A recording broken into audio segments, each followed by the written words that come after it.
அன்பும் ஆதரவும் நிறைந்த தமிழக மாணவர்களுக்கு கோல்டன் மேக்ஸின் இனிய வணக்கங்கள். நாம் இன்னைக்கு 2/3/2019 அன்னைக்கு நடந்த டிஎன்பிஎஸ்சி எக்ஸாம் கொஷின் பேப்பரில் உள்ள மேக்ஸ் சம்ஸ் எல்லாத்துக்கும் ஆன்சர் பார்க்க போகிறோம். சரி, வாங்க கணக்குக்குள்ளே போகலாம். நம்மளுடைய முதல் கணக்கு, ஒரு கார் மணிக்கு 100 கிலோமீட்டர் வேகத்தில் செல்கிறது. ஒரு வினாடியில் அது கடக்கும் தூரம் என்ன? கொடுத்திருக்கிறது கிலோமீட்டர் பெர் மணி. கேள்வி கேட்கிறது meter per second. So meter per செகண்டுக்கு கிலோமீட்டரை மாற்றணும் அப்படின்னா நாம் 5/18 பெருக்குவோம். இதே 5/18க்கு பதிலாக இன்னொரு நம்பராலையும் பெருக்கலாம், 0.278. 5 வகுத்தா நமக்கு கிடைக்கிறது இது. ஸோ 100ஆல் பெருக்கும்போது 2 நம்பர் புள்ளி நகர்ந்துடும். ஸோ 27.8. ஸோ நம்மளுடைய ஆன்சர் ஆப்ஷன் சி, 27.8 மீட்டர். சரி, வாங்க அடுத்த கணக்கு பார்க்கலாம். அடுத்து என்ன வரும்? இங்கே கொடுத்துருக்கிறத நல்லா கவனிங்க. இங்கே 12, அதாவது 1 2 கொடுத்துருக்கான். இங்கே 2 3 கொடுத்துருக்கான். இங்கே 3 4 கொடுத்துருக்கான். இங்கே 4 5 கொடுத்துருக்கான். ஸோ அடுத்தது கண்டிப்பாக என்ன வரும் நமக்கு? 5ம் 6ம். சரி, இங்கே ப்ளஸ், இங்கே ஸ்டார், இங்கே ப்ளஸ், இங்கே ஸ்டார். அப்போ இங்கே என்ன வரும்? ப்ளஸ். இதுலேயே நம்ம ஆப்ஷனை வச்சு ஆன்சர் கண்டுபிடிச்சிடலாம். 57 58 ஆன்சர் கிடையாது. 56க்கு அடுத்தது ஸ்டார் கிடையாது. 56க்கு அடுத்தது ப்ளஸ் தான் நம்மளுடைய ஆன்சர். ஸோ ஆப்ஷன் பி தான் நம்மளுடைய ஆன்சர். அந்த 11 எப்படி வந்துச்சு அப்படின்னா, ப்ளஸ் இருக்கிற இடத்துல பாருங்கள், 1ஐயும் 2ஐயும் கூட்டினா 3, 3ஐயும் 4ஐயும் கூட்டினா 7, ஸோ 5ஐயும் 6ஐயும் கூட்டினா 11. சரி, வாங்க அடுத்த கணக்கு பார்க்கலாம். கோள வடிவில் உள்ள பலூனின் கன அளவு v, வெளிப்புற பரப்பளவு s உடையது. பலூனை கோள வடிவம் மாறாமல் 8v கன அளவுக்கு ஊதினால் புது வடிவில் வெளிப்புற பரப்பளவு என்ன? இதுதான் நம்மளுடைய கேள்வி. இங்க கோள வடிவம் இருக்க போகுது. முதல் கோள வடிவம் v அளவு கன அளவு உடையது. இரண்டாவது கோள வடிவம் 8v அளவு கன அளவு உடையது. முதல் கோள அளவுல ஆரத்தை x அப்படின்னு வச்சுக்கிட்டோம்னா, இரண்டாவது கோள அளவு 8vயா இருக்கு பார்த்தீங்களா? அப்போ 8 மடங்கா மாறணும்னா ஆரமானது 2 மடங்கா மாறணும். ஏன் அப்படின்னா, கோளத்தினுடைய கன அளவு ஃபார்முலா 4/3/r³. இந்த 4/3 அப்படிங்கிறது மாறுறதுக்கான வாய்ப்பு கிடையாது. அப்போ r மட்டும்தான் மாற வாய்ப்பு இருக்கு. rக்கு எந்த மதிப்பு கொடுத்தா r³ 8 வரும்னு யோசிங்க. அப்போ 2³ தான் 8. ஸோ கண்டிப்பாக இங்கே 2x இருக்க தான் வாய்ப்பு இருக்கு. அடுத்தது, முதல் கோள அளவானது வெளிப்புற பரப்பளவு s உடையது. வெளிப்புற பரப்பளவுக்கு ஃபார்முலா என்ன? 4/r² = s. இங்கே rக்கு பதிலாக xன்னு போடலாம். ஸோ x² =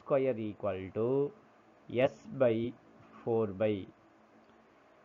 இப்போ x²க்கு பதிலாக நான் s/4 யூஸ் பண்ணலாம்.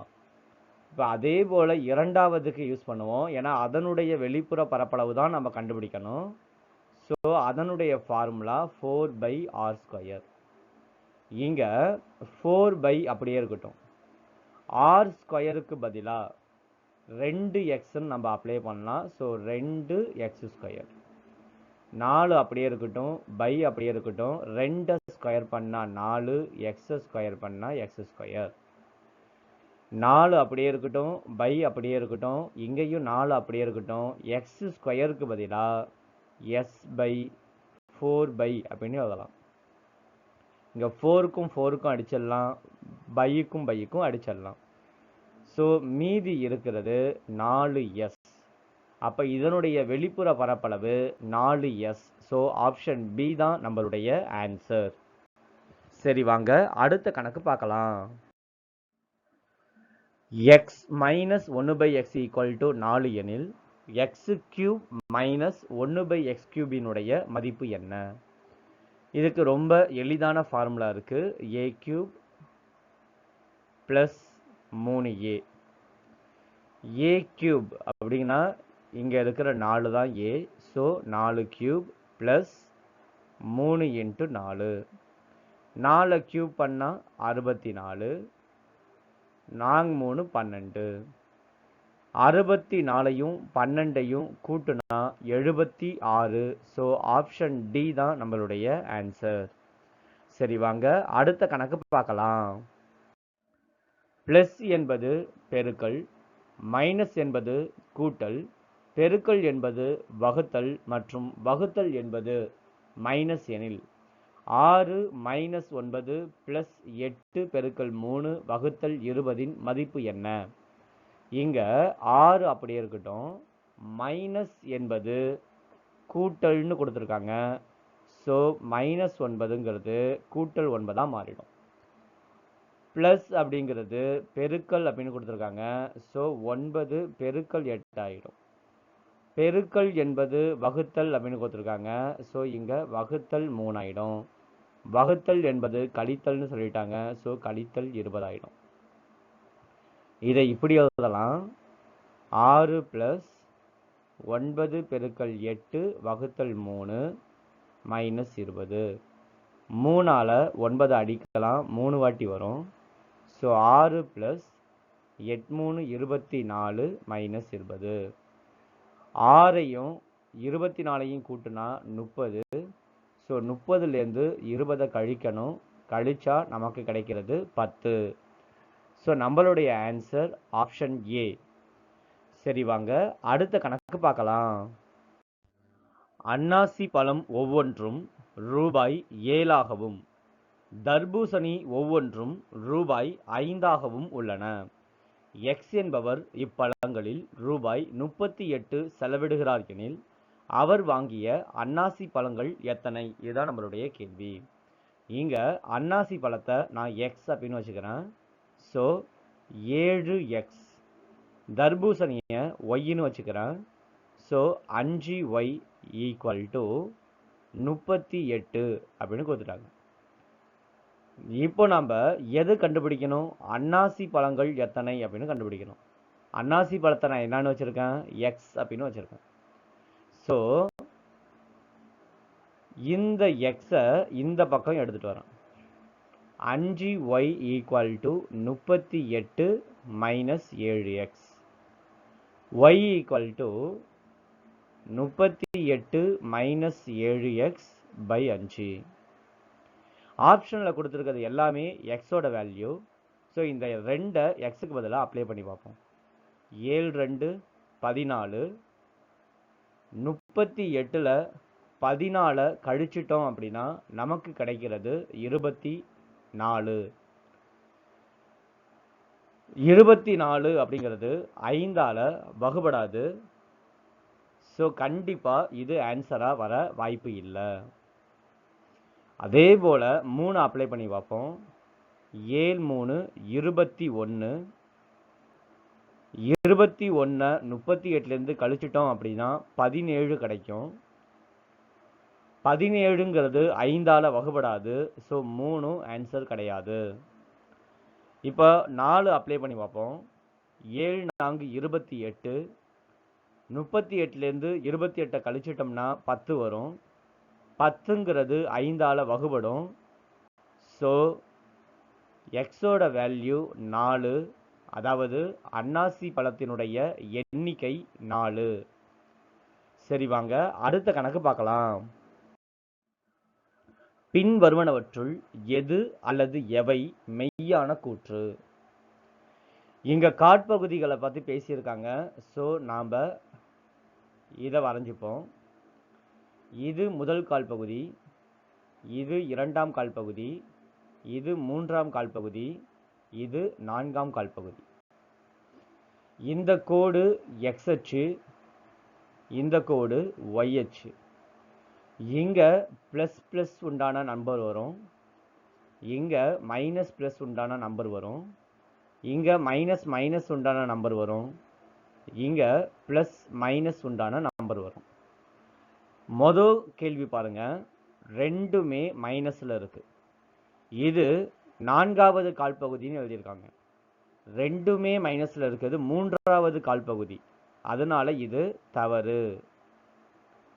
அடுத்தது பாருங்க, 0,3 என்பது எக்ஸ் அச்சின் மீது அமைந்த புள்ளின்னு சொல்லியிருக்காங்க.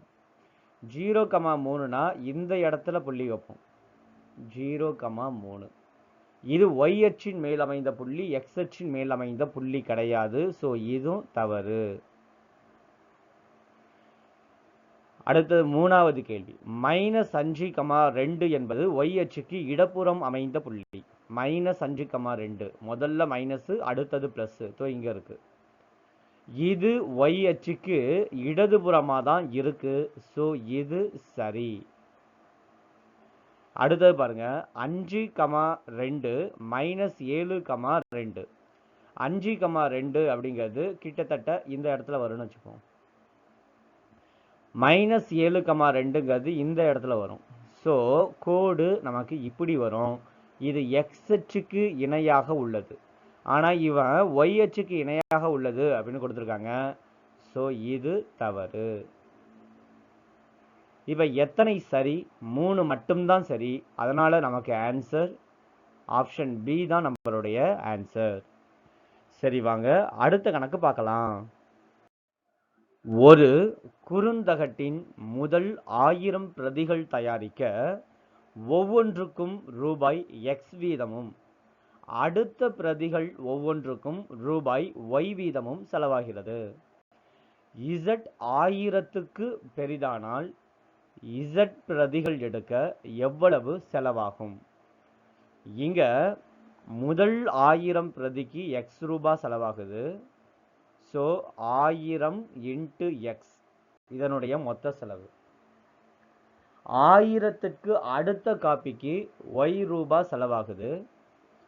ஸோ மொத்தமாக நம்மக்கிட்ட இசட் இருக்கு. இந்த இசட்லேருந்து 1000 கழிச்சிட்டோம் அப்படின்னா 1000க்கு அடுத்தது எத்தனை காப்பி இருக்குன்னு நமக்கு தெரிஞ்சிடும்.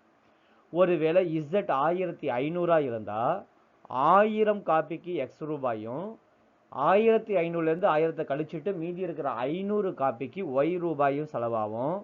ஸோ இதை ஒய்யால் பெருக்கணும். இப்போ இங்கே 1000 எக்ஸ் அப்படியே இருக்கட்டும், ஒய்யால் உள்ளார பெருக்கணும்னா இசட் ஒய் மைனஸ் 1000 ஒய். இந்த 1000 எக்ஸ்லேருந்தும் 1000 ஒய்யிலேருந்தும் 1000 நம்ம வெளில எடுத்துருவோம். ஸோ மீதி எக்ஸ் மைனஸ் ஒய், பேலன்ஸ் இருக்கிறது இசட் ஒய். ஸோ இந்த ஆன்சர் நமக்கு ஆப்ஷன் சியில் கிடைக்குது. ஸோ ஆப்ஷன் சி தான் நம்மளுடைய ஆன்சர். சரி, வாங்க அடுத்த கணக்கு பார்க்கலாம். பியின் ஒவ்வொரு 3 துப்பாக்கி சுடுதலுக்கும் ஏ 5 தடவை சுடுகிறார். ஆனால் ஏ ஒவ்வொரு 3 தடவைக்கும் 1 தடவை மட்டுமே பறவையை கொள்கிறார். மற்றும் பி தனது ஒவ்வொரு 2 சுடுதலுக்கும் 1 தடவை மட்டுமே பறவையை கொள்கிறார். பி 27 தடவை தவறியிருக்கும் பட்சத்தில் ஏ எத்தனை பறவைகளை சுட்டிருக்கிறார்? இதுதான் நம்மளுடைய கேள்வி. இங்க நம்மளுடைய க்ளூ எங்க இருக்கு அப்படின்னா, 27 தடவை தவறி இருக்காரு, 2 சுடுதலுக்கு 1 தடவை மட்டுமே பறவையை சுட்டிருக்காரு. இது ரெண்டுமே பியோடது. இப்ப பி 27 தடவை தவறி இருக்காரு அப்படின்னா 27 தடவை சுட்டும் இருக்காருன்னு அர்த்தம். அப்ப மொத்தமா அவர் எத்தனை வாட்டி துப்பாக்கியை சுட்டிருப்பாரு அப்படின்னா 27 2ஆல பெருக்குனா நமக்கு கிடைச்சிடும். அப்ப பி மொத்தமா 54 தடவை துப்பாக்கியை சுட்டிருக்காரு. அதுல 27 தடவை பறவையை சுட்டிருக்காரு, 27 தடவை தவறி போயிடுச்சு. ஸோ மொத்தமா 54 தடவை. இப்போ நம்ம என்ன கண்டுபிடிக்கணும் அப்படின்னா, பியின் ஒவ்வொரு ஒவ்வொரு 3 துப்பாக்கி சுடுதலுக்கும் ஏ 5 தடவை சுடுகிறார். அப்போ இந்த 54 நான் 3ஆல வகுத்தா 3 தடவையா பிரிஞ்சிடும். பி ஒரு 3 தடவைக்கு ஏ 5 தடவை சொல்றாரு. ஸோ இதை 5ஆல பெருக்கணும்னா ஏ எத்தனை வாட்டி சுட்டாலும் நம்ம கிடைச்சிடும். அப்ப இதால இதை அடிச்சோம்னா மொத்தமா 18 நமக்கு கிடைக்குது. இந்த 18 தடவை ஏ 5 வாட்டி சுட்டிருப்பாரு. ஸோ 18 5ஆல பெருக்கணும். 18 5ஆல பெருக்கினா நமக்கு கிடைக்கிறது 90. அப்ப ஏ மொத்தமா 90 வாட்டி சுட்டிருக்காரு. ஆனா 3 தடவைக்கு ஒரு புல்லட் மட்டும்தான் பறவைய கொள்ளுது. அப்ப இந்த 90 நாம 3ஆ பிரிக்கணும். ஸோ 90/3 மொத்தமா அவரு 30 பறவைய கொண்டிருப்பாரு. ஸோ ஆப்ஷன் பி தான் நம்மளுடைய ஆன்சர். சரி வாங்க அடுத்த கணக்கு பார்க்கலாம். ஏ ஒரு வேலையை 9 மணி நேரம் கொண்ட 7 வேலை நாட்களிலும் பி அதே வேலையை 7 மணி நேரம் கொண்ட 6 வேலை நாட்களிலும் முடிக்கக்கூடும். அவர்கள் இருவரும் சேர்ந்து ஒரு நாளைக்கு 8 2/5 மணி நேரம் வேலை செய்தால் அவ்வேலையை முடிக்க எவ்வளவு காலம் எடுப்பார்கள்? இதுதான் நம்மளுடைய கேள்வி. இந்த கேள்வியில ஏ 9 மணி நேரம் கொண்ட 7 வேலை நாட்கள் அப்படின்னு கொடுத்துருக்காங்களா. ஸோ அவர் மொத்தமா எவ்வளவு வேலை நாட்கள் வேலை பார்க்குறாரு அப்படின்னா 9ஐயும் 7ஐயும் பெருக்குனா 63 மணி நேரம் அவர் வேலை பார்க்குறாரு. அதே போல பிக்கு 7ஐயும் 6ஐயும் பெருக்கணும். 7ஐயும் 6ஐயும் பெருக்கினா 42 மணி நேரம் வேலை பார்க்குறாரு. ஸோ ஏ 63 மணி நேரம் வேலை பார்க்குறாரு. பி 42 மணி நேரம் வேலை பார்க்குறாரு. ரெண்டுத்தையும் தலைகீழாக எழுதி கூட்டினோம்னா 2 பேரும் சேர்ந்து வேலை பார்த்தா வேலையை முடிக்கிறதுக்கு எவ்வளவு மணி நேரம் அப்படின்னு நமக்கு கிடைச்சிடும். ஸோ 63க்கும் 42க்கும் எல்சிஎம்மா 126 எடுத்துக்கிறோம். 63ங்கிறது 126க்கு 2 தடவை வரும்.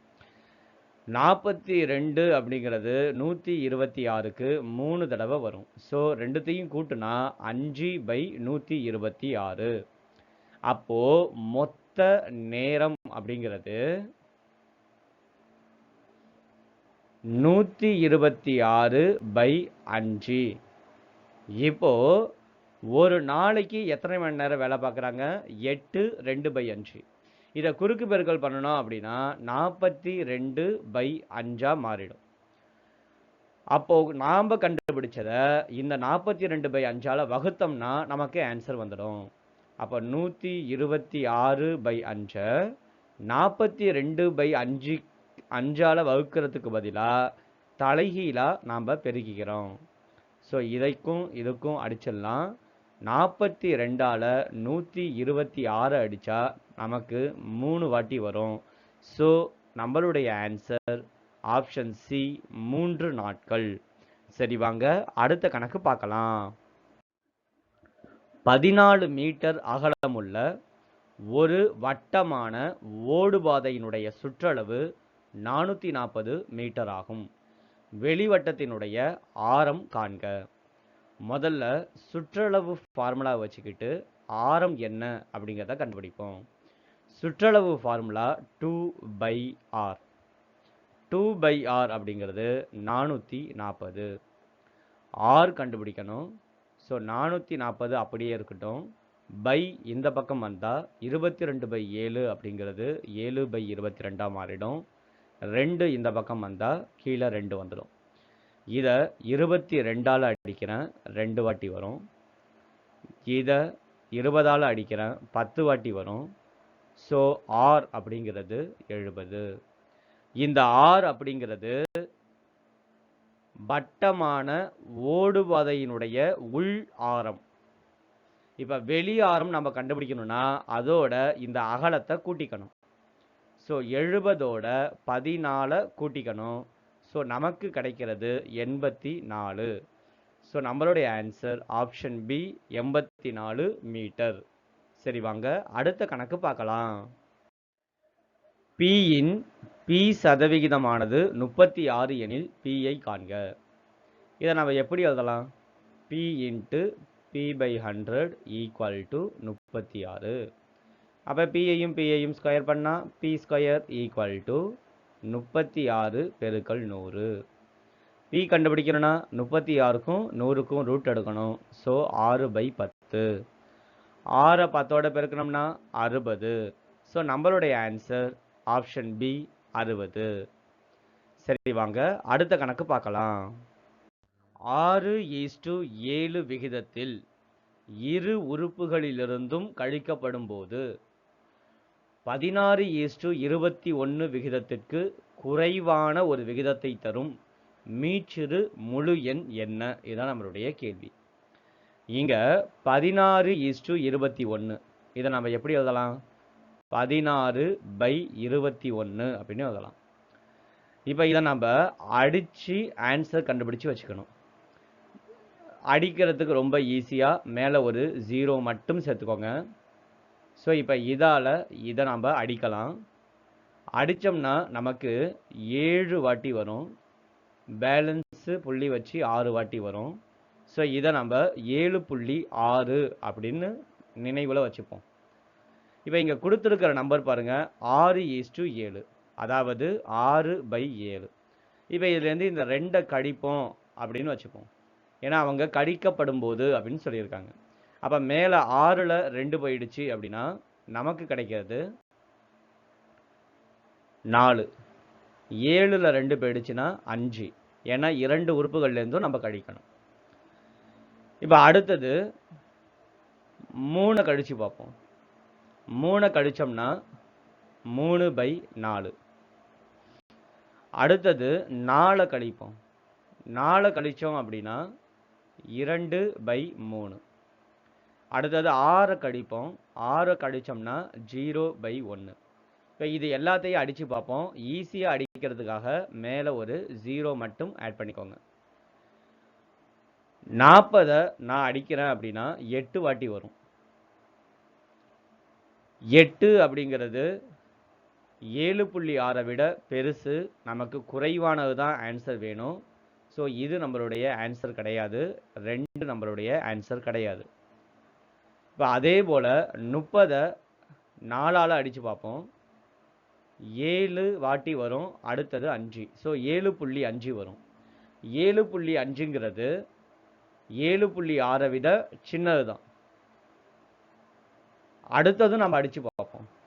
3ஆல் 20 அடித்து பார்ப்போம். 6.7 வரும். 6.7ங்கிறதும் சின்னது தான். 1ஆல் 0 அடித்து பார்த்தா 0. இப்போ அவர் என்ன சொல்கிறாங்க அப்படின்னா குறைவான ஒரு விகிதத்தை தரும் மீச்சிறு முழு எண் என்ன அப்படின்னு கேட்குறாங்க. இங்கே இதுவும் குறைவாக தான் தருது, இதுவும் குறைவாக தான் தருது, இதுவும் குறைவாக தான் தருது. ஆனால் இது 3 கழிச்சா தருது, இது 4 கழிச்சா தருது, இது 6 கழிச்சா தருது. இதில் எது சின்ன நம்பர்? 3 தான் சின்ன நம்பர். ஸோ 3 ஆப்ஷன் பி தான் நம்மளுடைய ஆன்சர். சரி வாங்க அடுத்த கணக்கு பார்க்கலாம். 924, 105, 525 இவற்றினுடைய மீப்போவை காண்க. 924, 105, 525. இதற்கு ஜிசிடி அல்லது ஹச்சிசிஎஃப் கண்டுபிடிக்கணும் அப்படின்னா டானா வகுத்தல் எடுக்கிறேன். 3ஆல் இப்போ போடுறேன். 3ஆல் போட்டால் 308, 35, 175. இப்போ திரும்பி இதை 7ஆல் போடுறேன்.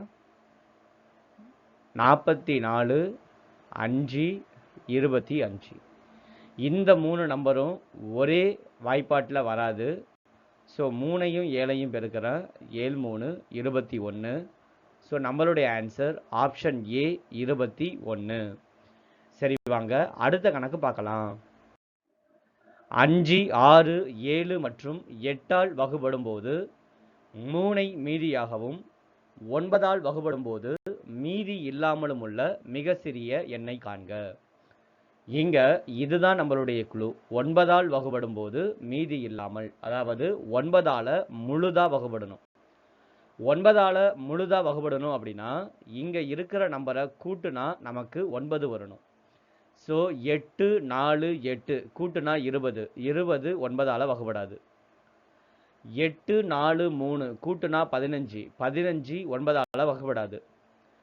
1 6 8 8 கூட்டுனா 23, 23 9ஆல் வகுபடாது. 1 6 8 3 கூட்டுனா 18, 18 9ஆல் வகுபடும். ஸோ ஆப்ஷன் சி தான் நம்மளுடைய ஆன்சர். சரி வாங்க அடுத்த கணக்கு பார்க்கலாம். a power k, a power k plus 3, a power k plus 5, k belongs to n ஆகியவற்றின் மீச்சிறு பொதுமடங்கு எது? LCM கண்டுபிடிக்கணும் அப்படின்னா இருக்கிறதுலேயே எது பெருசோ அதுதான் ஆன்சர். ஸோ இங்கே இருக்கிறதுலேயே பெருசு a power k plus 5. So நம்மளுடைய ஆன்சர் ஆப்ஷன் டி. சரி வாங்க அடுத்த கணக்கு பார்ப்போம். கோடிட்ட இடத்தை நிரப்புக. இதில் இங்கே 1 இருக்கு, இங்கே அதே 1 திருப்பி இருக்கு. இந்த 4 எப்படி வந்துச்சு அப்படின்னு யோசிப்போம்.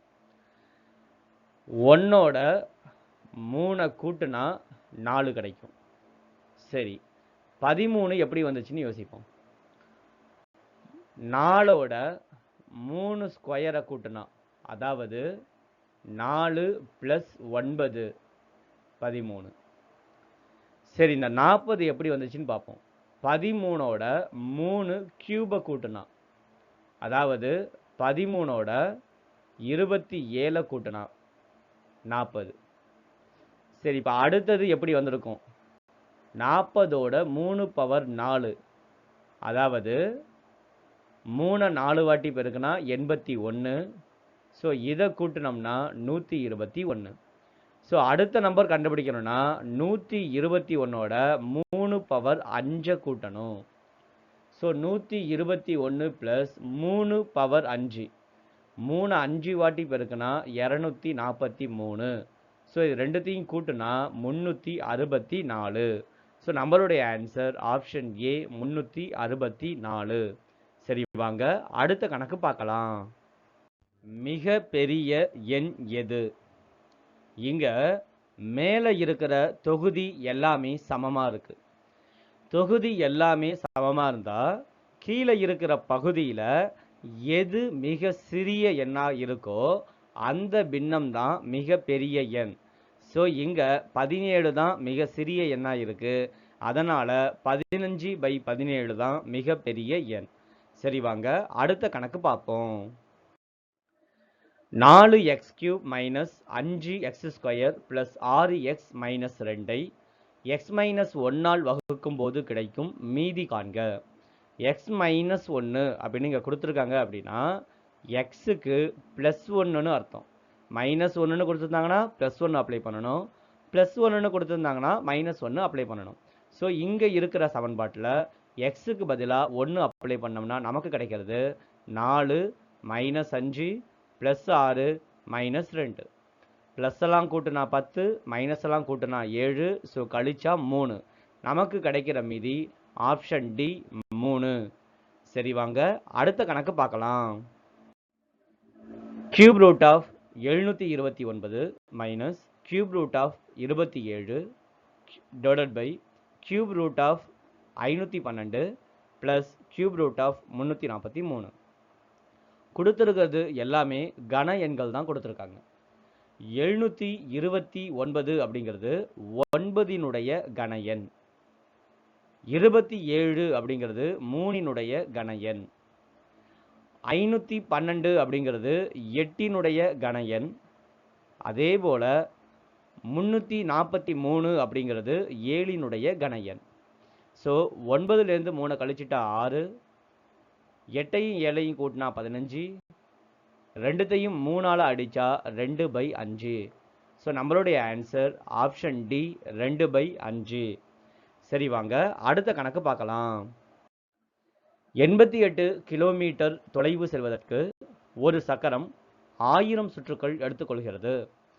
அச்சக்கரத்தினுடைய ஆரத்தை காண்க. இதுதான் நம்மளுடைய கேள்வி. முதல்ல கிலோமீட்டரை மீட்டராக மாற்றுவோம். 88 கிலோமீட்டரை மீட்டராக மாற்றுறதுக்கு 1000ஆல் பெருக்கணும். இது 1000 சுற்று சுத்துது.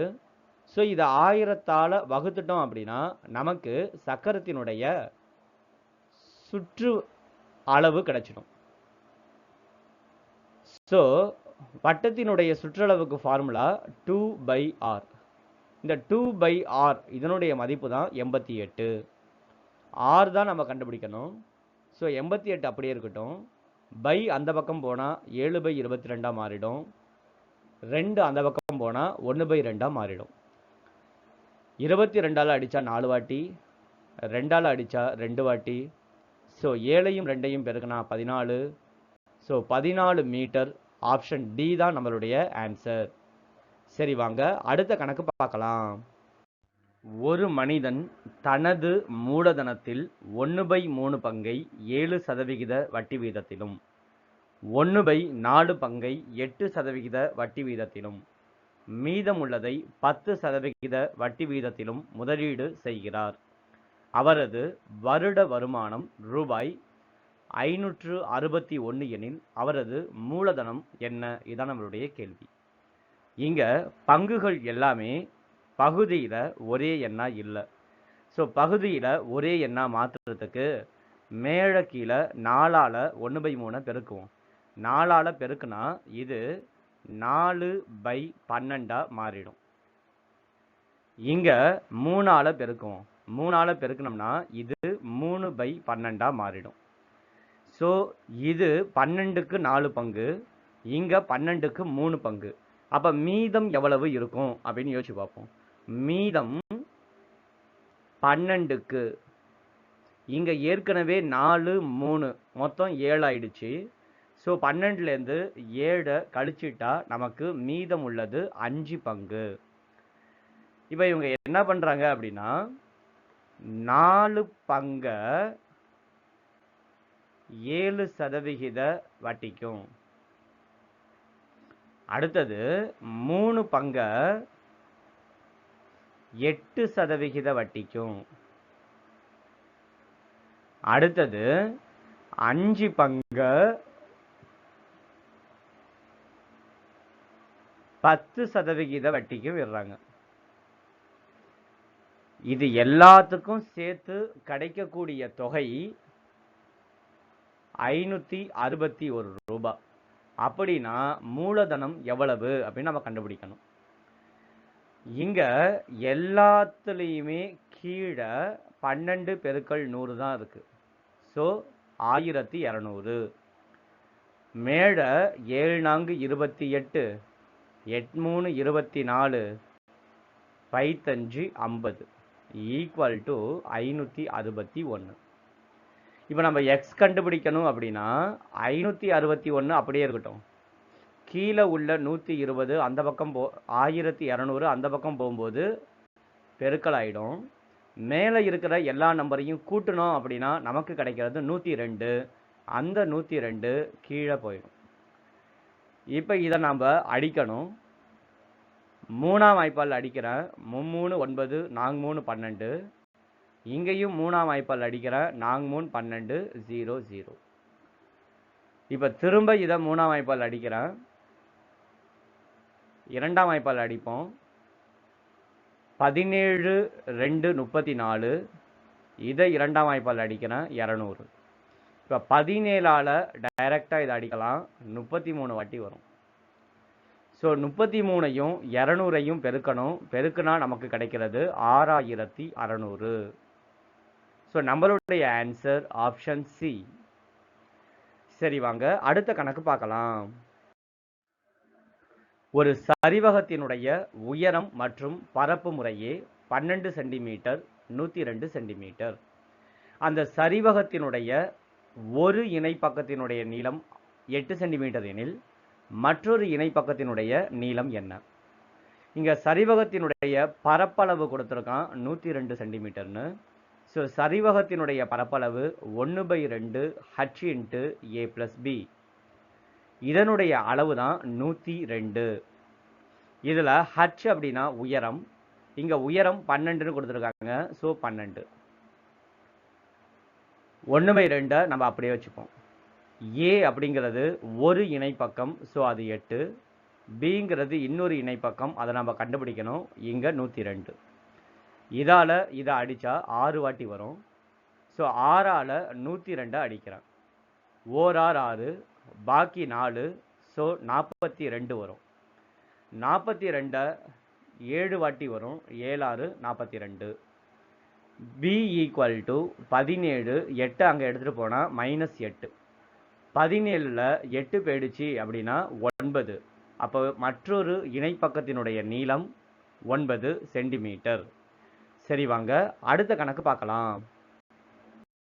ரூபாய் 640 அசலானது 2 ஆண்டுகளில் எந்த கூட்டு வட்டி வீதத்தில் 774.40 மாறும்? கூட்டு வட்டியானது வருடத்துக்கு ஒரு முறை கணக்கிடப்படுகிறது அப்படின்னு கொடுத்துருக்காங்க.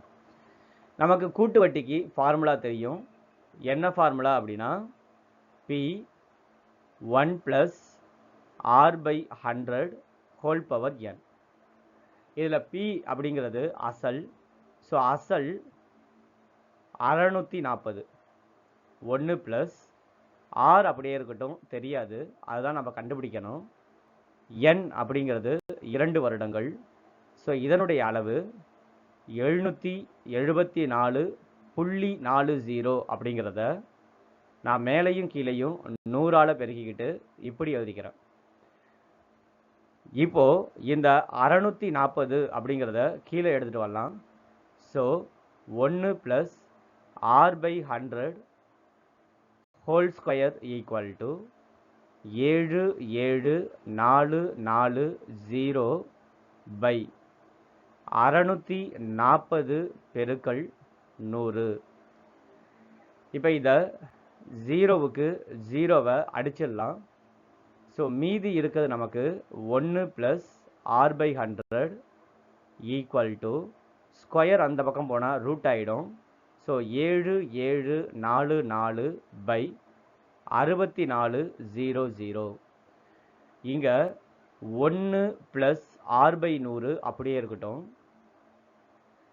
7744, அதாவது 7744க்கு ரூட் எடுக்கணும். இதுக்கு ரூட் எடுத்தால் 88 வரும். அதே போல் 6400, 6400க்கு ரூட் எடுத்தால் 80 வரும். இந்த 1 அந்த பக்கம் எடுத்துகிட்டு போனால் -1 ஆகிடும். So R/100 equal to 88/80 -1. இதை குறுக்கு பெருக்கல் பண்ணலாம். குறுக்கு பெருக்கல் பண்ணோம்னா 8/80 ஆகிடும். இந்த 100 அந்த பக்கம் போனால் பெருக்கல் 100 ஆகிடும். ஸோ 0க்கு 0 அடிச்சிடலாம், 8க்கு 8 அடிச்சிடலாம். ஸோ ஆரினுடைய மதிப்பு 10%. இவ்வளோதாங்க. சரி, வாங்க அடுத்த கணக்கு பார்க்கலாம். ஒரு செவ்வகத்தினுடைய மூளை விட்ட அளவு 17 சென்டிமீட்டராகவும் அதன் சுற்றளவு 46 சென்டிமீட்டராகவும் இருப்பின் அதன் பரப்பளவு என்ன? இதுதான் நம்மளுடைய கேள்வி. நமக்கு டைரக்டாக தெரிஞ்சது சுற்றளவோட ஃபார்முலா. ஸோ சுற்றளவு 2 × L + B ஈக்குவல் டு 46. 2ஆல் 46 அடிச்சிடலாம். 2ஆல் 46 அடித்தா நமக்கு கிடைக்கிறது 23. அப்போ L + B அப்படிங்கிறது 23. இங்கே மூளை விட்டம் கொடுத்துருக்காங்க. ஆக்சுவலாக ஒரு செவ்வகம் இப்படி இருக்குது அப்படின்னா இதனுடைய மூளை விட்டம் இந்த இடத்துல இருக்கும். இது கண்டிப்பாக 90 டிகிரியாக இருக்கும். இது L, இது B, இந்த மூளை விட்டம் 17. ஸோ இதில் பித்தாகரஸ் தேற்றம் அப்ளை பண்ணுறோம். அப்போது L² + B² equal to 17 square. இங்கே L² + B²க்கு formula L + B whole square minus 2LB equal to 17 square பண்ணோம்னா 289. இங்கே L + B அப்படிங்கிறது 23.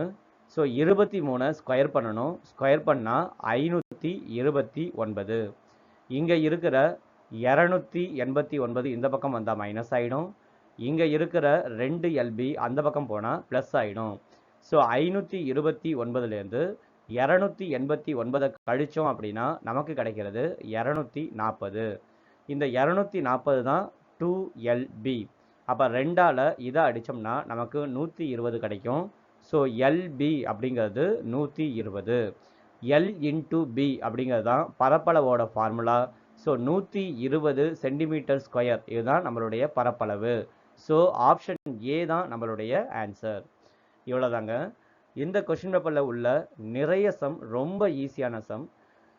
சில கணக்குகள் ஷார்ட்கட்டில் போட முடியாமல் நேரடியாக நம்ம கணக்கு போட்டு போடுற மாதிரியே இருக்குது. ஸோ அந்த கணக்குகளை எல்லாம் நீங்கள் நல்லா ப்ராக்டிஸ் பண்ணி பாருங்கள். இதே போன்ற வீடியோ உங்களுக்கு ரெகுலராக கிடைக்கணும் அப்படின்னா மறக்காமல் நம்மளுடைய சேனலை சப்ஸ்கிரைப் பண்ணிவிடுங்க. கூடவே அந்த பெல் பட்டனையும் கிளிக் பண்ணுங்கள். அப்போ தான் உங்களுக்கு வீடியோ உடனுக்குடன் ரெகுலராக கிடச்சிக்கிட்டே இருக்கும். மீண்டும் உங்களை அடுத்த வீடியோவில் சந்திக்கிறேன். அதுவரை நன்றி, வணக்கம்.